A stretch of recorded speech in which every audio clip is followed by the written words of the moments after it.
is Delia from Delia Creates, and today we're going to make an easy crochet spiderweb bunting. It's beginner friendly, and all you need to know is chain, single crochet, and triple crochet. To begin, you'll need category 4 or worsted weight cotton yarn and a 4.5mm hook. Starting with a short tail, tie a slip knot and insert your hook. Then work a chain, which equals yarning over and pulling through. For more beginner instruction on this, see my Crochet Basics series.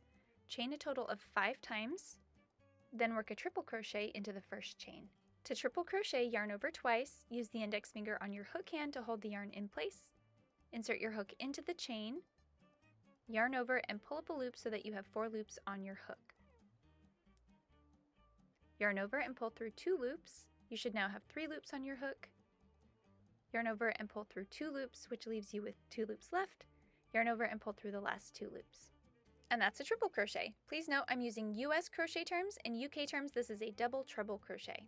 Now chain 1 and work another triple crochet into the same chain.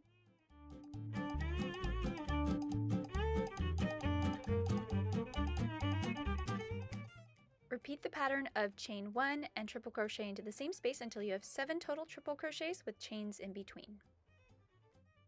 For the next row, turn and chain 6 this time. This will count as 1 triple crochet and a 3 chain space. 3 chains is what we will work in between each triple crochet for this row. Work a triple crochet right into the top of the last triple crochet from the previous row. I almost edited this part out, but I want you to see that it's normal to struggle to get your hook into the top of the triple crochet. Stick with it. If you work to either side of it instead, it won't look right. Chain 3, then work another triple crochet into the top of the previous row's triple crochet. Repeat this pattern of 3 chains, 1 triple crochet for the rest of the row. Except when you get to the last triple crochet. You'll be working in the last row's starting chains, so triple crochet into the 3rd chain from the base of the web.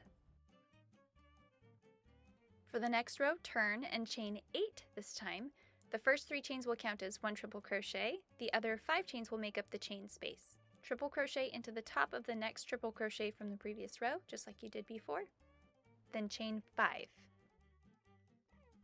Work a triple crochet into each triple crochet from the previous row with 5 chains in between this time for the rest of the row.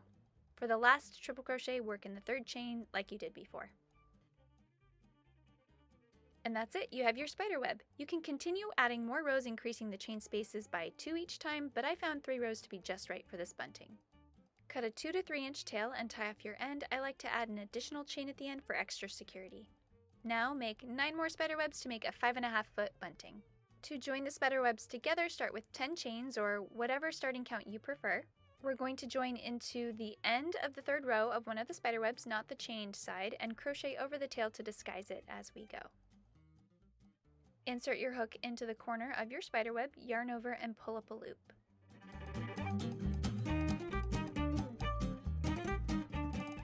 You should now have 2 loops on your hook, yarn over and pull through both loops. This is a single crochet.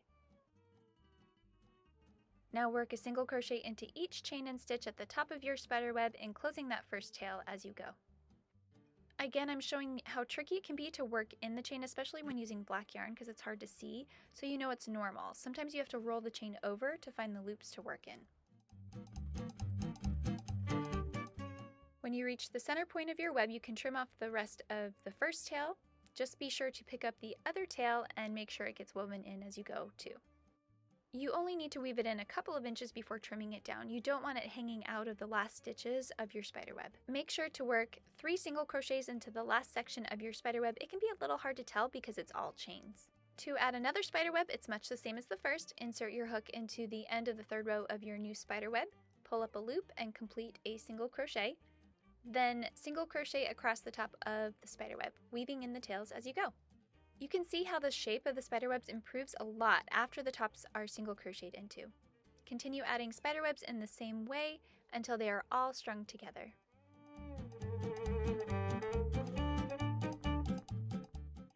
After the last spider web, chain 10 or mirror whatever you did at the beginning, then cut and tie off your end. This is optional but recommended. Use spray starch and press with a hot iron to smooth out and stiffen up your bunting. And that's it, your bunting is ready to be hung. Hanged? Sounds on brand for Halloween decor. Anyway, find more free tutorials and patterns at deliacreates.com.